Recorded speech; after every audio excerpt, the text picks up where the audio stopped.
started off hot here. We have coming in at number 70 with 109 total points. He was on all four of our lists. He was on Andretti's at 67. He was on Mongoose's at 39. JC's at 94. And he was on mine at 95. And that is Konnan. Viva la raza. I'll go first because you was high on mine. Arriba la raza. So here's why I have Konnan so high.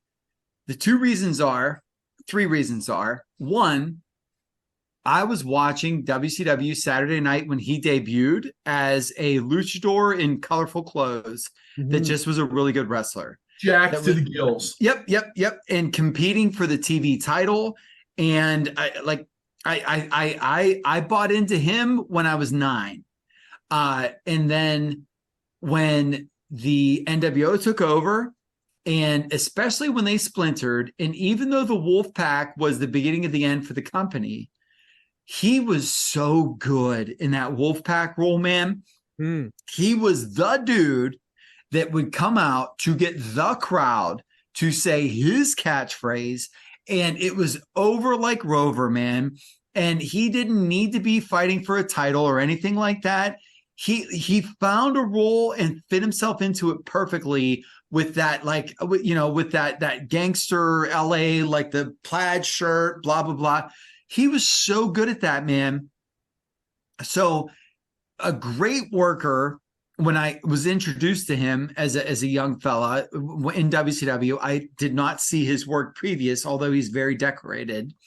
Thought that he was an incredible character at the highest point of WCW, and his legacy is that he is the mover and shaker of any and everybody that wears a mask in wrestling.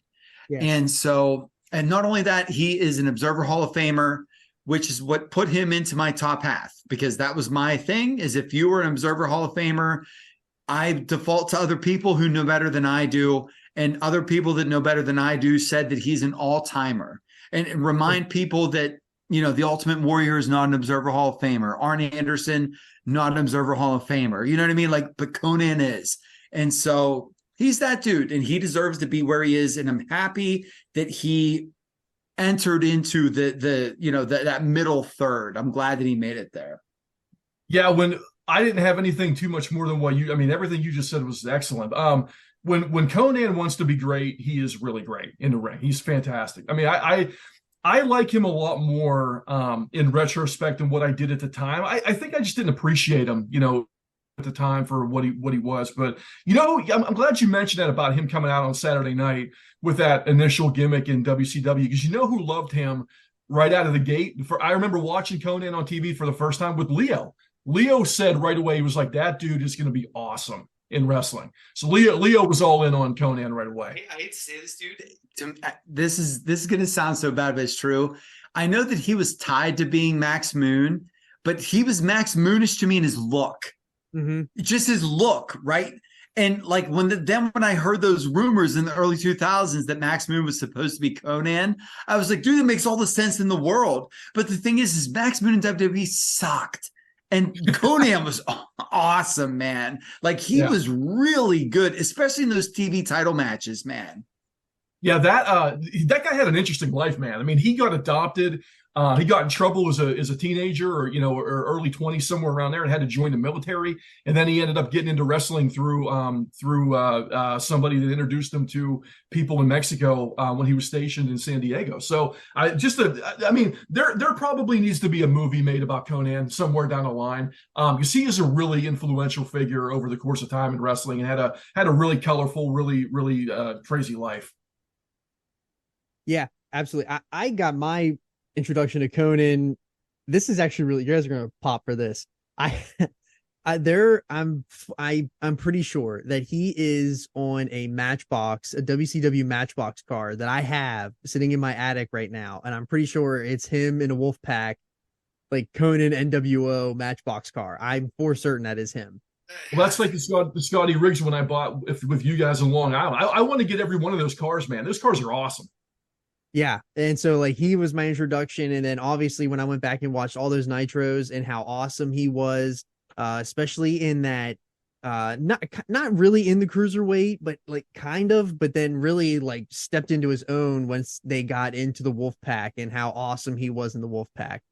But yeah, some accolades here. Really quick before you get into the accolades, the one thing that won't be noted on there, Konnan was the Wolfpack house show guy. Mm-hmm. So like if you went to a WCW house show, you weren't going to see Luger and Sting and them, but you were going to see Konnan, and like that mattered. And that's a big deal, dude. It is a big deal if you're that dude. Yeah, it really is.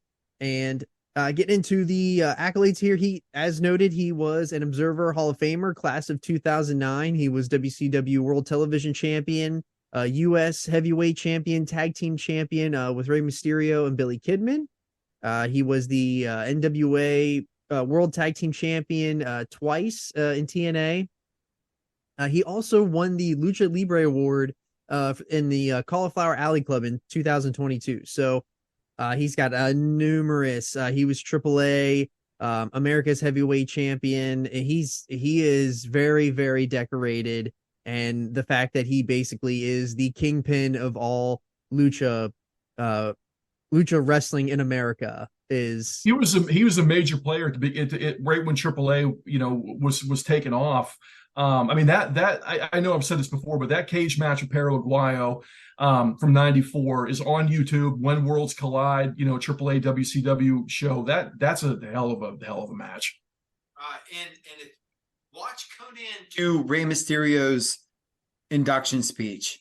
There's not a lot of times I'm going to say watch an induction speech. Yes. That's one. Watch his induction speech because that's great too. Oh, it was so good.